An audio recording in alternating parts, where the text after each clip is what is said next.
CIBIL score just loan ತಗೋಬೇಕಾದ್ರೆ ಮಾತ್ರ use ಆಗುತ್ತೆ ಅಂತ ಅನ್ಕೋಬೇಡಿ. ನಿಮ್ಮ ಲೋನ್ ರೀಪೇಮೆಂಟ್ ನಲ್ಲೂ ಎಷ್ಟು ದುಡ್ಡು ಸೇವ್ ಮಾಡುತ್ತೆ ಅಂತ ಈ ವಿಡಿಯೋನಲ್ಲಿ ನೋಡೋಣ. ರಾಮು ಶ್ಯಾಮು ಜೊತೆ ಒಂದು ಎಕ್ಸಾಂಪಲ್ ಕೊಡ್ತೀನಿ. ಶ್ಯಾಮು ತನ್ನ ಸಿಬಿಲ್ ಸ್ಕೋರ್ ನ ಸರಿಯಾಗಿ ಮೇಂಟೈನ್ ಮಾಡಿದ್ರೆ 17 ಲಕ್ಷದ ತನಕ ಸೇವ್ ಮಾಡಬಹುದಿತ್ತು. ಶ್ಯಾಮುನ ಸಿಬಿಲ್ ಸ್ಕೋರ್ 650, ರಾಮುನ ಸಿಬಿಲ್ ಸ್ಕೋರ್ 850. ಇಬ್ರು 50 ಲಕ್ಷ ರೂಪಾಯಿ ಹೋಮ್ ಲೋನ್ ನ 20 ವರ್ಷಗಳಿಗೆ ತಗೊಂಡಿರ್ತಾರೆ. ರಾಮು ಒಳ್ಳೆ ಸಿಬಿಲ್ ಸ್ಕೋರ್ ಇರೋದ್ರಿಂದ 8.3% ಇಂಟ್ರೆಸ್ಟ್ ರೇಟ್ಗೆ ಲೋನ್ ಸಿಗುತ್ತೆ. ಸೊ ಅವನ EMI 42,780 ರೂಪಾಯಿ. ಅದೇ ಶ್ಯಾಮುದು ಕಮ್ಮಿ ಸಿಬಿಲ್ ಸ್ಕೋರ್ ಇರೋದ್ರಿಂದ ಅವನಿಗೆ 10.5% ಇಂಟ್ರೆಸ್ಟ್ಗೆ ಸಿಗುತ್ತೆ. ಸೊ ಅವನ EMI 49,950 ರೂಪಾಯಿ. ಅದೇ ಲೋನ್ ಅದೇ ಟೆನ್ಯೂರ್. ಆದರೆ ಶ್ಯಾಮು ಪ್ರತಿ ತಿಂಗಳು 7,159 ರೂಪಾಯಿ ಹೆಚ್ಚು EMI ಕಟ್ತಾ ಇದ್ದ.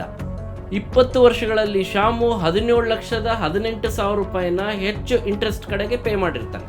ಅದಕ್ಕೆ ನಾನು ಸಜೆಸ್ಟ್ ಮಾಡೋದು, ನಿಮ್ಮ ಕ್ರೆಡಿಟ್ ಕಾರ್ಡ್ ಆಗಿರ್ಬೋದು ಅಥವಾ ಬೇರೆ ಲೋನ್ಸ್ ಆಗಿರ್ಬೋದು, ಟೈಮ್ ಟು ಟೈಮ್ ಪೇಮೆಂಟ್ ಮಾಡಿ ನಿಮ್ಮ ಸಿಬಿಲ್ ಸ್ಕೋರ್ನ ಚೆನ್ನಾಗಿ ಇಟ್ಕೊಳ್ಳಿ. ಹೀಗೆ ಇದೇ ತರ ಫೈನಾನ್ಸ್ ರಿಲೇಟೆಡ್ ಇನ್ಫಾರ್ಮೇಶನ್ಗೆ ನನ್ನ ಫಾಲೋ ಮಾಡೋದನ್ನ ಮರಿಬೇಡಿ.